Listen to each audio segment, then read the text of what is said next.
तुमचं खूप खूप स्वागत। आज आपण टोमॅटो सार कसा बनवायचा ते पाहणार आहे। तर या अगोदर आपण टोमॅटो सूप कसं बनवायचं त्याचा व्हिडिओ सुद्धा अपलोड केलेला आहे, तर त्याची लिंक मी तुम्हाला खाली डिस्क्रिप्शन बॉक्स मध्ये देते, तो व्हिडिओ सुद्धा नक्की बघा आणि त्याच्या खाली कमेंट करायला विसरू नका। तर हा टोमॅटो सार कसा बनवायचा त्याचा व्हिडिओ स्टार्ट करूया। टोमॅटो सार बनवण्यासाठी इथे मी 5 टोमॅटो घेतलेत आणि एकदम लाल भडक आणि पिकलेले टोमॅटो आहेत। मग सार बनवायचा असो किंवा सूप बनवायचा असो एकदम पिकलेले टोमॅटो घ्यायचं म्हणजे सार पण छान होतो। आता या टोमॅटोना आपल्याला 2-2 चिरा करून घ्यायचे आहेत आणि खायला खूप छान लागतो सार, म्हणजे गरमागरम चपाती बरोबर किंवा भाताबरोबर सुद्धा खाऊ शकता, अगदी सूप सारखं पिऊ सुद्धा शकता, एवढं छान लागतं। सगळ्या टोमॅटोना आपल्या चिरा देऊन होत आहे, तो पण मी गॅसवरती पाणी गरम करायला ठेवलेलं आहे, पाण्याला उकळी सुद्धा आता आलेली असेल। पाण्याला उकळी आलेली आहे। आता जे आपण टोमॅटोना चिरा देऊन घेतलेले आहेत या पाण्यामध्ये टाकूया। तोपर्यंत आपल्याला हे उकळून घ्यायचं आहे की ह्या टोमॅटोच्या वरच्या ज्या साली आहेत त्या अशा वेगळ्या करायला आल्या पाहिजे, एवढं आपल्याला पाण्यामध्ये उकळून घ्यायचं आहे। म्हणजे 5 ते 10 मिनिटं लागतात ह्या प्रोसिजरला।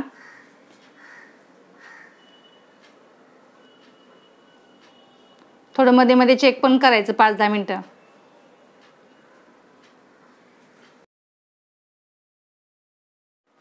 पाच ते 10 मिनिटं पाण्यामध्ये छान असं उकळू दिल्यानंतर आपण चेक करायचं त्याची साल अशी वेगळी होते का, सुरीने किंवा एखाद्या चमच्याने पाहायचं। जर साल वेगळी होते असं वाटलं तर मग गॅस बंद करून टाकायचा आणि पूर्णपणे थंड होऊ द्यायचं। बघा साल कशी वेगळी होते। मग आता गॅस बंद करायचा आणि थंड झाल्यानंतर याची साल काढून घ्यायची, गरमागरम ट्राय करायचं नाही।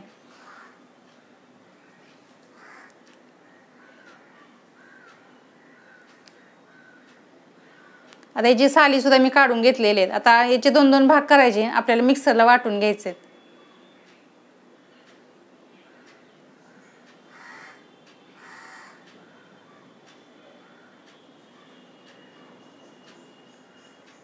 आणि मिक्सरला वाटताना आपल्याला पाणी वगैरे टाकायची गरज नाही, डायरेक्ट असंच वाटून घ्यायचं। त्याच्यामध्ये आपल्याला साहित्य काय काय टाकायचं ते सुद्धा बघूया। आताच पाणी टाकायची गरज नाही, तुम्हाला किती सार हवा तेव्हा तुम्ही पाणी टाकू शकता, पण नंतर बनवताना। आणि 4 चमचे मी ओलं खोबरं घेतलेले, खाऊन घेतले खोबरं। आता ते सुद्धा आपण ह्या टमाट्यासोबत मिक्सरला वाटून घ्यायचं।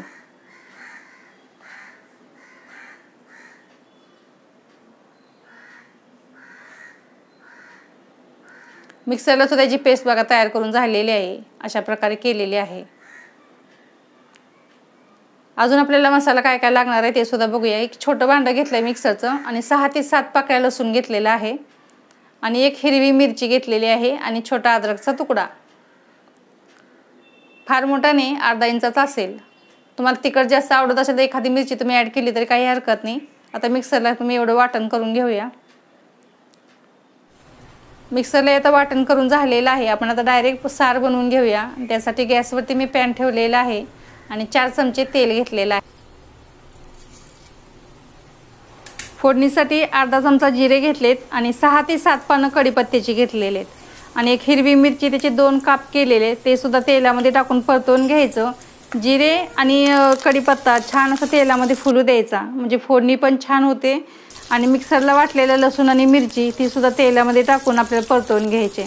लालसर कलर पण आपल्याला भाजायचा आहे, कारण त्याच्यामध्ये लसूण आहे। लसूण जर चांगला भाजला नाही तर सार पण चांगलं नाही होणार, म्हणून छान भाजून घ्यायचं। पण गॅसची फ्लेम मात्र मीडियम ठेवायची आणि हे मसाले व्यवस्थित भाजून घ्यायचं, म्हणजे तेलही उडणार नाही आणि आपला मसाला सुद्धा व्यवस्थित भाजला जाईल। आता मसाला सुद्धा व्यवस्थित भाजून झालेला आहे। आता जो आपण टोमॅटो आणि ओलं खोबरं जे मिक्सरला वाटून घेतलं त्याची पेस्ट आपण आता ॲड करणार आहे। आता याच्यामध्ये तुम्हाला सार किती हवा तसं तुम्ही पाणी ॲड करा। जसं सूप खूप पातळ असतं तसं सार थोडासा घट्ट असतो, मग किती पाणी हवं तुमच्या याच्यावर आहे, तुम्हाला कितपत सार हवा। मी ते 1 ग्लास टोटल पाणी ॲड केलेलं आहे आणि पाणी टाकल्यानंतर व्यवस्थित मिक्स करून घ्यायचं। एवढं घट्ट इनफ आहे बघा, एवढं घट्ट हवं।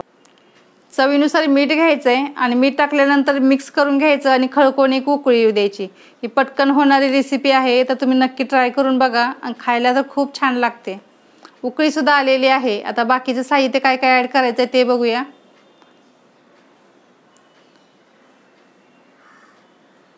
इथे पाव चमच्यापेक्षा सुद्धा कमी मी हळद घेतलेली आहे। जास्त हळद टाकायची नाही, कारण सारचा कलर चेंज होऊ शकतो।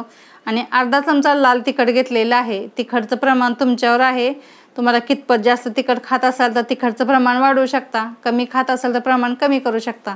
एकदा मिक्स करून झाले की 5 मिनिटं परत त्याला उकळी येऊ द्यायची, पण मीडियम गॅस ठेवायचा. गरमागरम खायचं म्हणजे छान लागतं.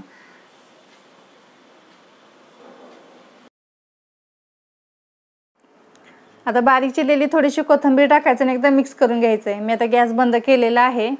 तर आपला हा टोमॅटो सार आता तयार झालेला आहे. हा सार तुम्ही चपातीबरोबर, भाकरीबरोबर, इवन भाताबरोबर सुद्धा खाऊ शकता, किंवा तुम्ही अगदी जसं सूप पिता तसं पद्धतीने सुद्धा पिऊ शकता. अगदी जिभेची चव वाढवणारा हा सार आहे, तर तुम्ही नक्की ट्राय करा. आपण गरमागरम आस्वाद घ्या. आणि हा तयार झालेला सार आपण एखाद्या बाउलमध्ये घेऊया. आणि माझ्याकडून तुम्हाला कोणती रेसिपी पाहायला आवडेल तुम्ही सजेस्ट मात्र नक्की करू शकता. आणि आवडला व्हिडिओ तर छोटीशी कमेंट करायला विसरू नका, आणि त्याच्यासोबत सजेस्टसुद्धा करा. आणि वेळात वेळ काढून माझा हा व्हिडिओ पाहिला तर तुमचं सगळ्यांचं मनापासून खूप खूप धन्यवाद.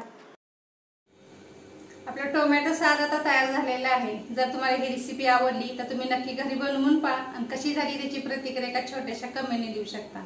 आणि जर माझ्या चॅनलला तुम्ही नवीन असाल आणि सबस्क्राईब केलं नसेल तर सबस्क्राईब करा, आणि बाजूला बेल आयकॉन आहे त्याच्यावर सुद्धा क्लिक करा. आपण असंच पुन्हा भेटू अशीच एखादी नवीन रेसिपी घेऊन. तोपर्यंत गुड बाय.